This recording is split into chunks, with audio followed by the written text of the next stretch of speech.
Eric Forrester had never truly accepted the way his career ended. Retirement had been presented to the world as a dignified transition, a passing of the torch from one generation to the next. But beneath that polished narrative lived a far more painful truth. He had not stepped aside willingly. He had been pushed, cornered by the very son he had once mentored, protected, and elevated. Ridge's insistence that it was time had felt less like concern and more like erasure. As though decades of vision, sacrifice, and instinct could be folded neatly into history without consequence. Eric smiled through the farewell celebrations, accepted the standing ovations, and allowed the industry to believe he was at peace. But resentment, unlike fabric, does not fade quietly. It holds its color, deepening with time. Katie Logan entered that emotional landscape not as a savior but as a mirror. She understood what it meant to be underestimated, to have one's intelligence and ambition dismissed as inconvenient. Her grievances against Ridge were different in form but identical in substance. He had always believed himself the final authority, the arbiter of taste and legacy, convinced that his name alone entitled him to permanence. Katie saw in Eric not a relic, but a force still brimming with potential, a designer whose instincts had not dulled simply because the industry had grown louder and faster. Their alliance did not begin with grand declarations or elaborate schemes. It began with quiet conversations, with shared glances heavy with meaning, with the unspoken acknowledgement that respect, once denied, could be reclaimed. The idea of Logan as a fashion house was, at first, little more than a provocation. To the outside world, it appeared almost symbolic, a boutique venture driven by independence and reinvention rather than dominance. Yet beneath that modest framing lay an ambition sharpened by experience and resentment. Katie did not want merely to compete with Forrester Creations. She wanted to unsettle it, to force it into acknowledging a vulnerability it had long denied. Eric, for his part, did not seek revenge in the simplistic sense. He wanted recognition. He wanted Ridge to understand, viscerally, what it meant to discard a legacy before it had finished speaking. Preparation for the first Logan show unfolded in secrecy. Eric designed with a focus that surprised even himself, as though the years he had been told were behind him had been quietly gathering momentum, waiting for release. His sketches carried the unmistakable DNA of Forrester craftsmanship, structure, elegance, reverence for form. Yet there was something new woven through every line, something bolder, more defiant. He experimented where once he might have refined, challenged proportions he had previously perfected, and infused the collection with a sense of urgency that reflected his own emotional state. This was not nostalgia. It was confrontation rendered in silk, wool, and leather. Katie orchestrated the business side with precision. She announced the Logan debut not with bombast, but with confidence, allowing the fashion world's curiosity to do the heavy lifting. The industry reacted with skepticism at first, dismissing Logan as another celebrity-adjacent experiment, a brand fueled more by name recognition than substance. Ridge and Brooke shared that skepticism, privately amused by what they perceived as a transparent attempt at relevance. To them, Logan posed no real threat. Forrester Creations had weathered competitors before, and Ridge, secure in his authority, saw no reason to believe this would be different. He never imagined that the real challenge was not the brand but the man standing behind it. The night of the Logan debut arrived with a charged atmosphere that no amount of champagne or polite conversation could fully disguise. The venue itself felt deliberate, stripped of excess yet unapologetically confident, as though daring the audience to pay attention rather than be dazzled. Brooke attended with Ridge out of loyalty rather than curiosity, her expression composed but distant.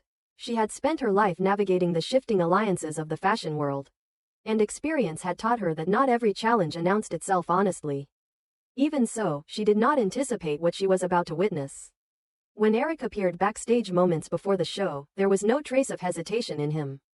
He stood straighter than he had in years, his presence commanding without effort. For the first time since his forced retirement, he felt aligned with himself again. As the lights dimmed and the first model stepped onto the runway, the room fell into an attentive silence. The collection unfolded gradually, each piece building upon the last, revealing a narrative both familiar and startlingly new. The silhouettes echoed Forrester tradition, but the execution was daring, infused with modern aggression and emotional honesty. It was as though Eric had distilled decades of experience into something sharper, more urgent. The audience's reaction shifted palpably as the show progressed. Murmurs turned into focused attention, skepticism into admiration. Critics leaned forward, phones forgotten, eyes tracing every seam and cut. This was not the work of a man clinging to relevance.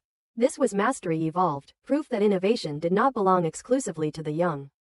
When Eric finally stepped onto the runway at the end, the applause was immediate and overwhelming. The label of final masterpiece surfaced almost instinctively, not as a dismissal, but as recognition of something rare. A designer at the peak of his powers choosing to speak on his own terms. Ridge and Brooke watched in stunned silence.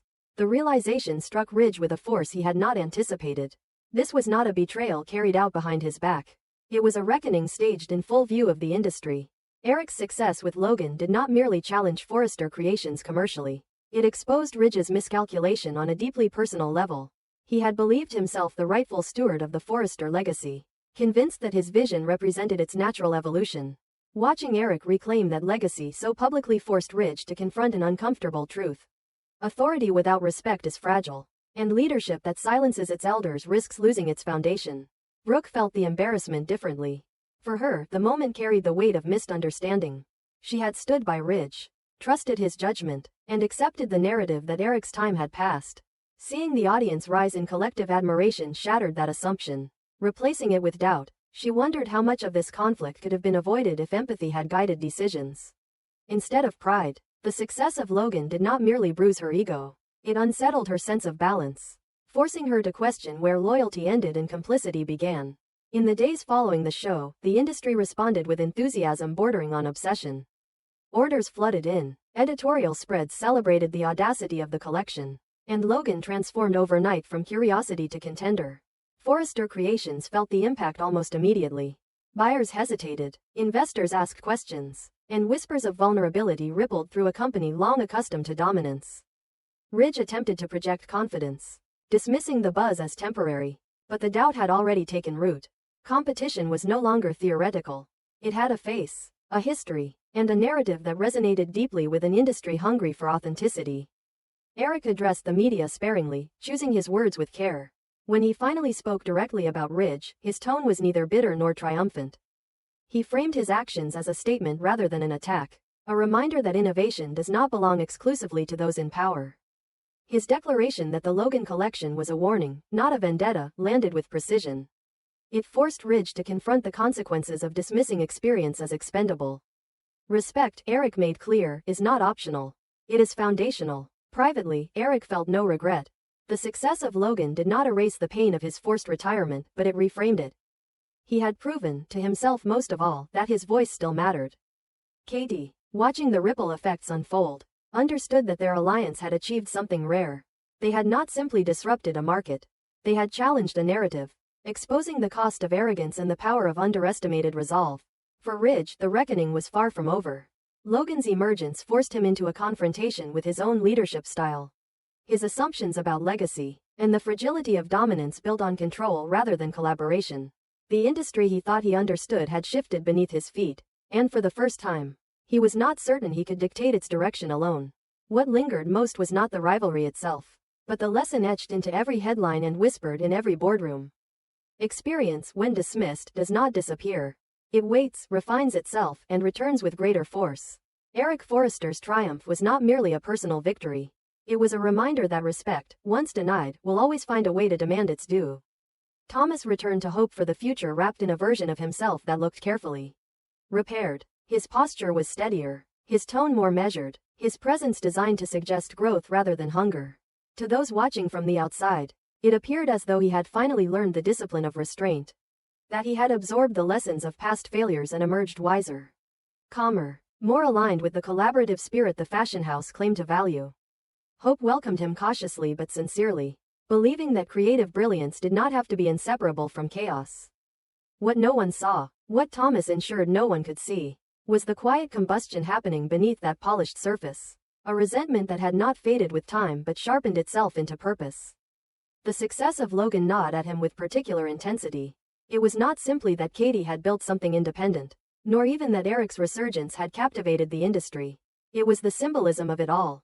Logan represented a direct challenge to the hierarchy Thomas had always believed was his inheritance. Forrester, in his mind, was not just a company but a birthright, and the sight of Logan rising so quickly felt like an invasion sanctioned by complacency and disguised as innovation. Thomas told himself that his anger was justified, that what he felt was loyalty to legacy rather than envy.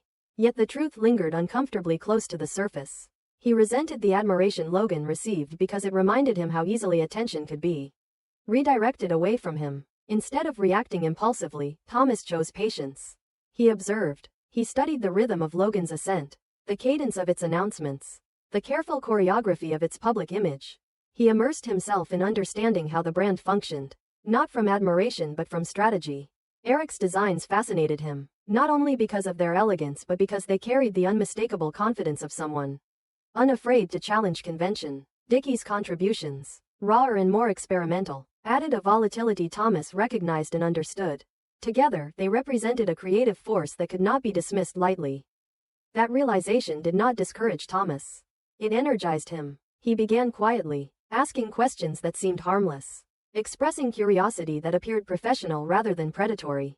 Within Forrester Creations, there were always people eager to feel important, eager to believe they were trusted with knowledge others were not. Thomas knew how to identify them, how to mirror their insecurities back to them in a way that felt validating. Sometimes it was a junior employee desperate to be noticed.